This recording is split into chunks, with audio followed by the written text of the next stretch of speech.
The most powerful army in the world fought a 40-day war, and the best it could get was a 2-week ceasefire.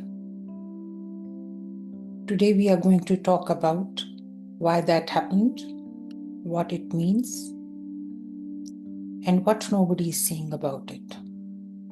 I'm Dr. Manhas Majid Khan, and this is a geopolitical analysis of Iran War 2026.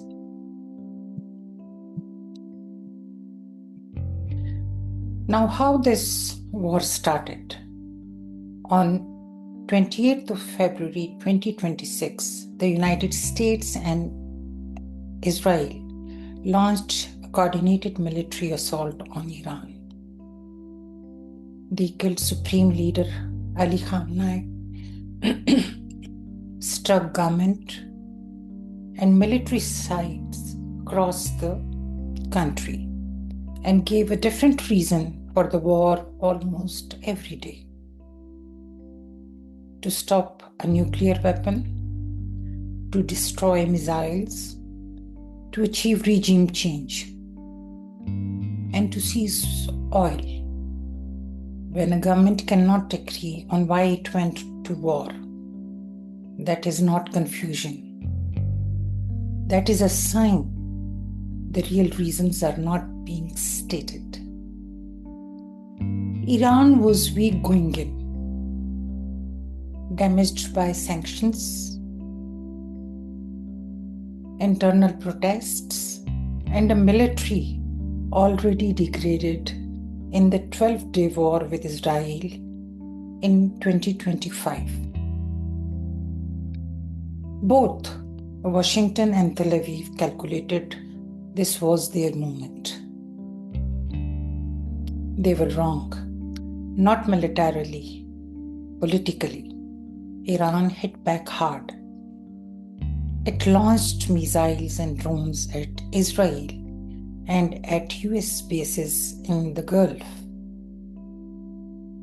It closed the Strait of Hormuz and paralyzed global shipping.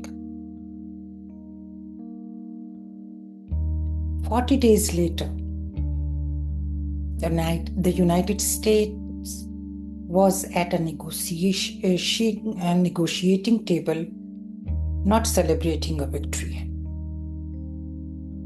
On 8th of April, Pakistan brokered a 2-week ceasefire. It was historic.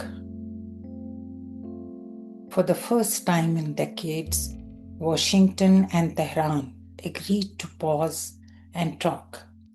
The negotiations moved to Islamabad, Pakistan's moment on the global stage. On 11th of April, the US Vice President J.D. Vance arrived in Islamabad alongside Trump's special envoy Steve Witkoff and Jared Kushner.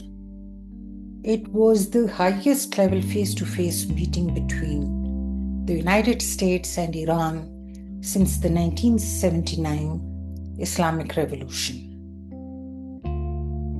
The talks lasted 21 hours. They failed.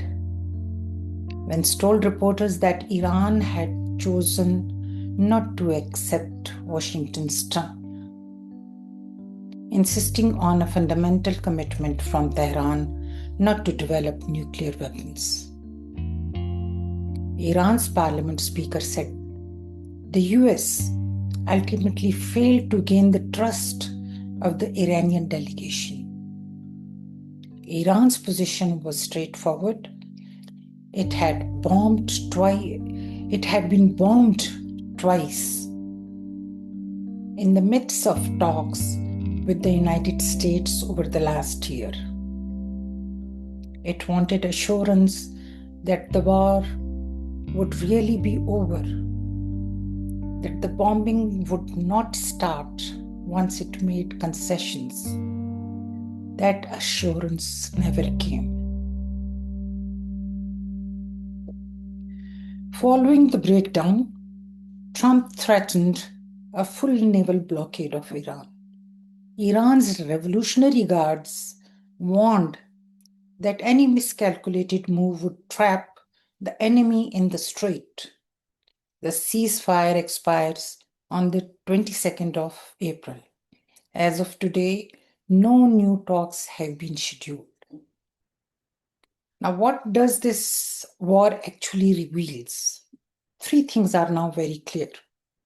First, military power alone cannot deliver political outcomes. The United States destroyed Iran's military infrastructure, killed its supreme leader, and degraded its missile capabilities, and still came away with a single signed agreement. Without a single signed agreement, every American military intervention in the Middle East since 2003 has confirmed this lesson.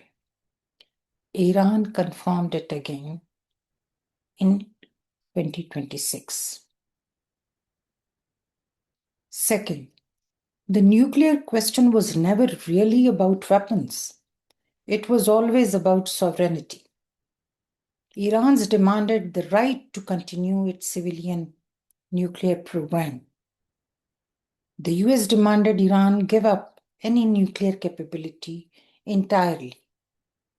What analysts described as asking Iran to surrender what it did not surrender during 40 days of bombing. That gap will not be closed by ultimatums. Third, the Gulf states made a catastrophic miscalculation. They lobbied for this war. They thought Iran's destruction would make them safer.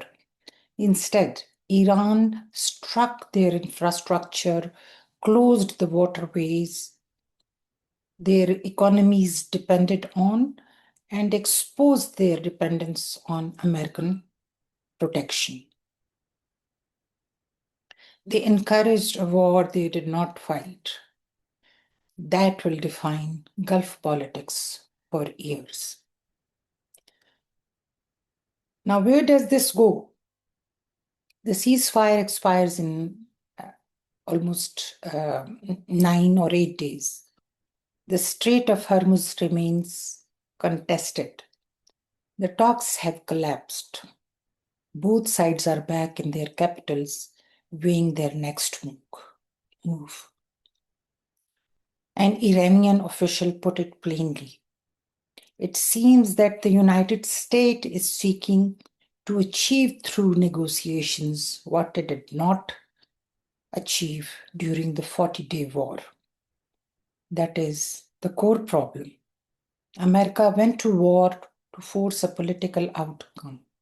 The war did not deliver it. Now it is trying to get that same outcome across a negotiating table while threatening a naval blockade. That is not diplomacy, that is coercion with a different name. The old framework, American dominance, Iranian isolation, Israeli military supremacy, have all been shaken. What happens next will depend not on who has the most weapons. It will depend on who has the credibility left to lead the world out of this.